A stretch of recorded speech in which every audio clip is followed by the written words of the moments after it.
Hey everybody, so I know it's been a little bit since I've done a video, so I figured I'd go ahead and get one here. Ended up I'll just let you guys know the desk had an issue. One of the transformer insulators, it insulates the taps for the transformer on the modulation transformer. It's probably just because it's so old. It had gotten cracked right where it meets the case of the transformer, and so it started arcing straight to the case of the transformer. So I have a gentleman who is working on making some custom made ones. I had somebody do a technical drawing of it for me, and right now all we're waiting for is for those insulators to come in. Aside from that, this is my most recent completed project. This is a Collins 75A-1 receiver. What we did is went and got the whole thing repainted by Howard Mills. All these little decals and everything have been redone. The meter had an issue whenever I first got it. Luckily, I was able to find a replacement meter. So this is a Collins 75A1 meter movement, so it has been replaced. All of the light bulbs on the dial here have been replaced, and in here have been replaced. All of the vacuum tubes have been replaced. I have done a full alignment on it.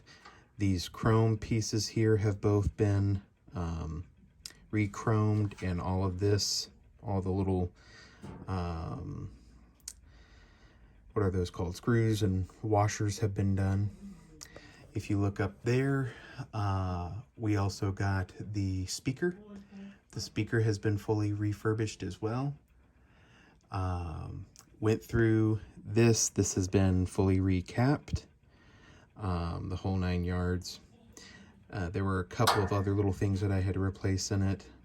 And all of the bathtub capacitors have been removed from this. I have replaced all of the knobs, brand new. So there is not one knob on here that is original. However, these are the original. I think it's Delco is the company. That was the original company that made them, and that is the original. This is from them. So they are still almost exactly the same. So what I'll do here, I'll also give you guys an inside look. I cleaned the chassis big time. I got this from a widow who had held on to it because it reminded her of her husband. The gentleman has been passed away for several years now. These were all bathtub capacitors. I replaced them, and I used terminal boards. That was really, with how this is set up and everything, that was really the safest way and the best way for me to do it. So all the wiring has been done for that to ensure that everything is square. But like I said, and the can capacitor, I went ahead and cut open, and I just removed everything and put two of the smaller ones in there. I have, like I said, gone through and done a whole alignment on it, so she works like brand new. What I'll do is I'll go ahead and show you guys. Right now we're on their 40 meter dial. I'll just show you real quick. Going through here, each one of the dial lights works. There's two, one on each side, and then there's two for each band. So, you've got 10 meters, 11 meters, 15, 20, 40, and 80. But other than that, I will go ahead and show you guys here real quick. I'm going to put it on 40 meters because I know there was some activity earlier. And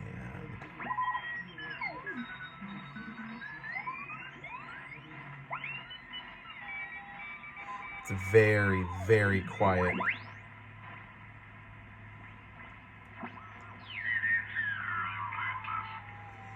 Now, looks like there might be a contest going on here.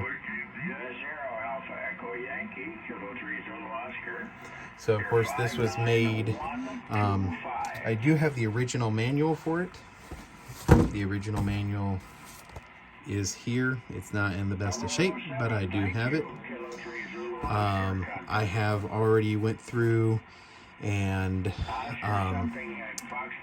gone through and I did a write-up for everything that I did, so everybody with dates and whatnot, so that if I ever decide to sell it or throw it down the line, they have records and everything of what all was done and when it was done.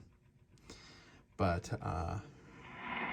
anyways, this is done. This is from before single sideband really was a big deal. So it is AM and CW.